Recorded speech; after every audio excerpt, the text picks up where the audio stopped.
What happens when the judge gives you a second chance, but warns that one single probation violation could send you straight to a 10-year prison sentence? In this courtroom, the defendant is given probation, strict conditions, and one final warning that changes everything. Stay until the end to hear exactly what the judge says could put him back behind bars.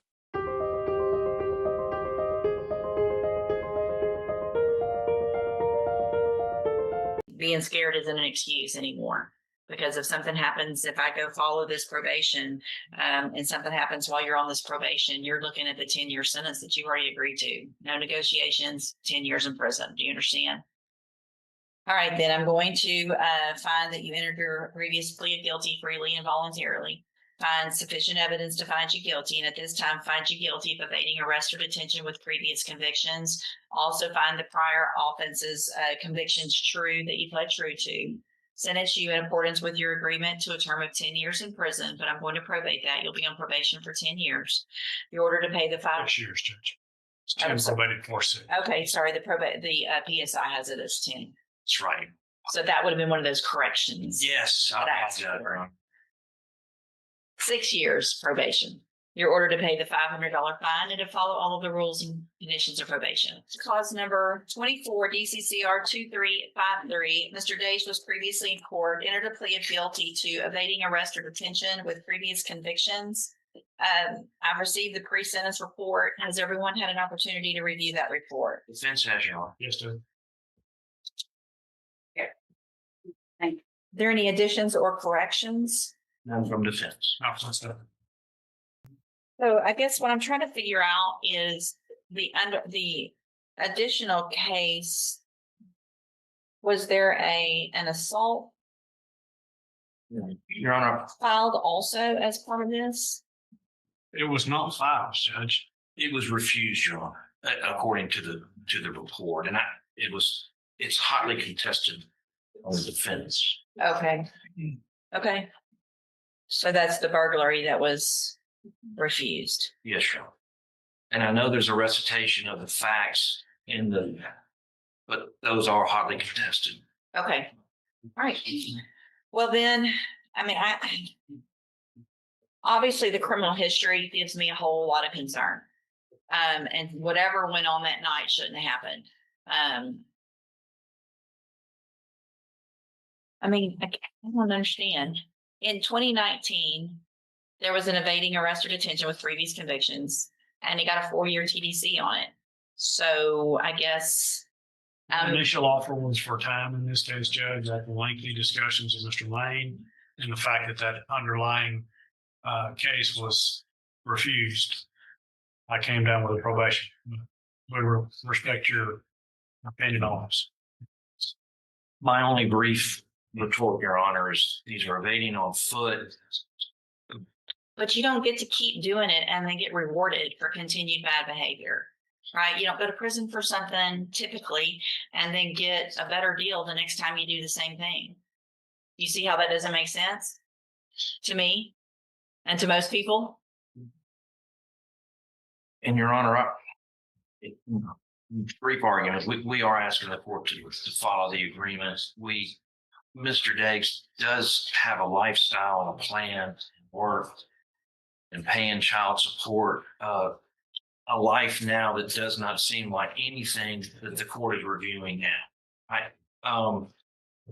The court does have the mechanism, of course, to really put them in jail for a long time.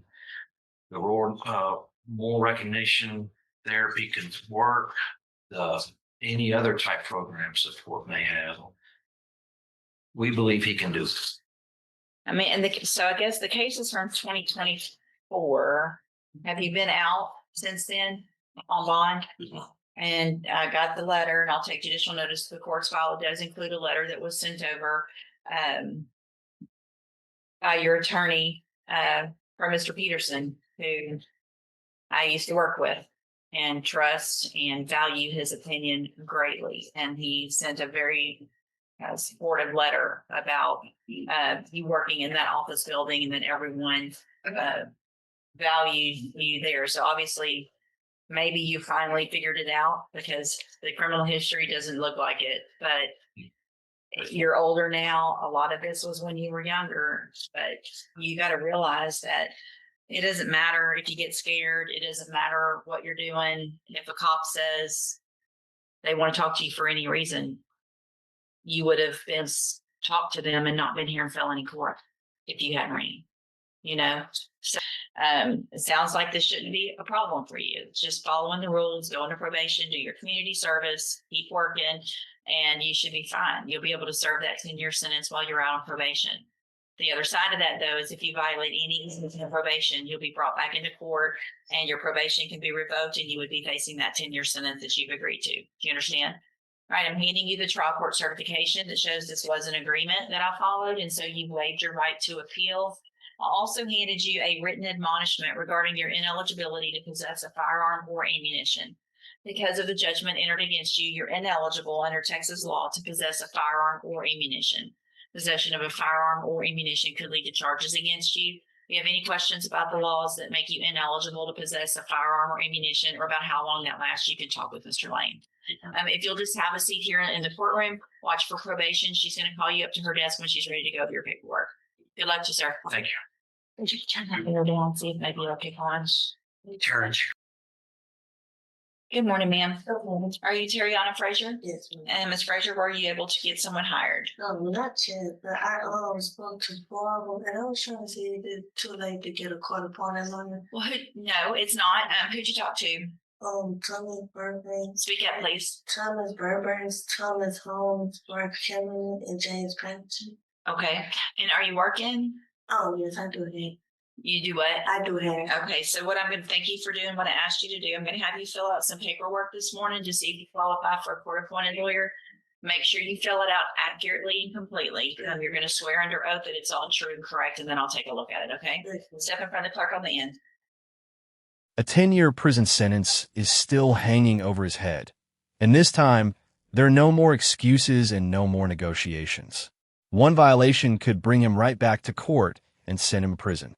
If you want to see more real courtroom moments, judge decisions, and surprising cases, subscribe now and turn on notifications so you don't miss the next one.